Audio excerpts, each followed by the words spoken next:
Welcome to Climate Quickies, bite-sized nuggets of climate goodness from our TEDxLondon experts in under 5 minutes. In this week's Climate Quickie, we hear from Tessa Khan, environmental lawyer and founder and director of Uplift, on why reducing our dependence on fossil fuels can solve the cost of living crisis. With January energy bills about to hit, Tessa is here to join up the dots for us between the climate crisis and the fuel poverty crisis, understand the context of what's led us up to this point, and moving forward, how we can escape fossil fuel dependency. And with wind and solar energy currently 9 times cheaper than gas, there's no shortage of solutions. Let's head over to Tessa. Stay curious. So the cost of living crisis, which is projected to push between a third and up to 40% of households in the UK into fuel poverty this winter. The NHS has called it a humanitarian crisis. There's a climate crisis, obviously, which we're experiencing a 1 in 500 year drought across Europe. Obviously, what's happening in places like Pakistan is atrocious. And then we had Russia's invasion of Ukraine, which is a geopolitical, humanitarian kind of security crisis, the likes of which we haven't seen in Europe for decades. And there's a common thread that runs through all of those, which I think is really remarkable, and that is the role of fossil fuels. So Russia's military machine is underwritten by fossil fuels. The Russian kind of war machine is funded by its oil and gas exports. Obviously, the climate crisis is driven overwhelmingly by the combustion of fossil fuels, which account for the vast majority of climate pollution, for greenhouse gas emissions. And then there's the cost of living crisis, which in the UK and across Europe and more broadly is overwhelmingly being driven by the soaring price of gas.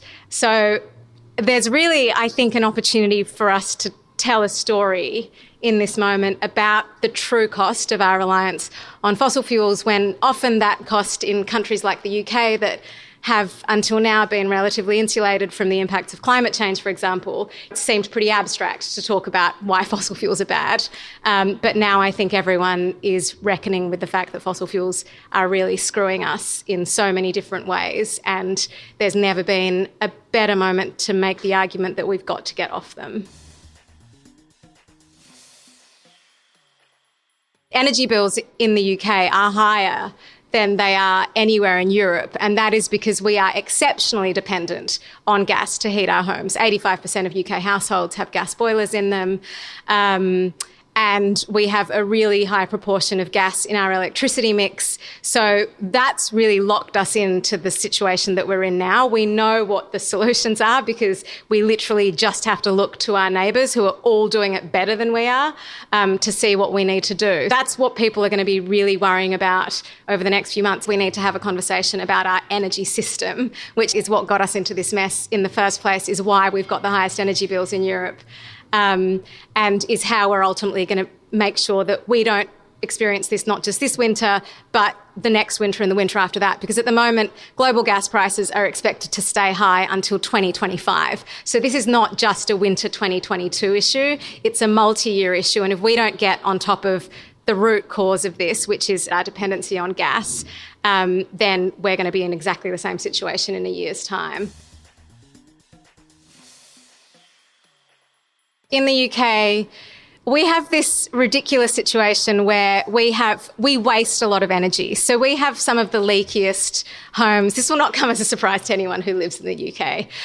But we have damp, cold homes that are among the leakiest in terms of wasting energy in Western Europe. And so at the moment, there are 19 million homes across the UK that are so energy inefficient that people are paying effectively an additional £1,000 on their energy bills. So that's one thing that the government can and should do. The second thing is the role of gas. So at the moment, we're really dependent on gas to heat our homes. Gas is about 40% of our energy mix in terms of our electricity supply. And that is weird. I mean, it's explicable. I'll say, there's a good reason for that, but it's weird because we also have some of the best renewable resource in Europe. The UK has massive investment potential in its renewable energy resources. I mean, obviously, we're a very windy island, and at the moment, we have an effective moratorium on onshore wind development.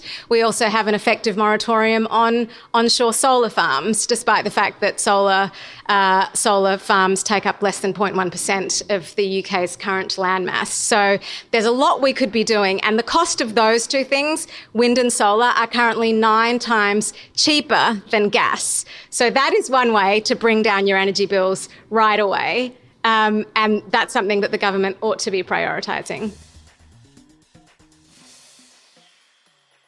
So I think it's really the right moment to not just hold our governments accountable. They're ultimately the ones who have signed up year on year to agreements to hold climate change to certain limits that are exceedingly in danger of being breached. But we've also got to hold an industry that has lobbied, funded climate change denial, and now is profiteering from multiple crises to account. Thanks for listening to this Quickie. This episode was created by our superstar podcast team at TEDxLondon. Until next time, Stay curious.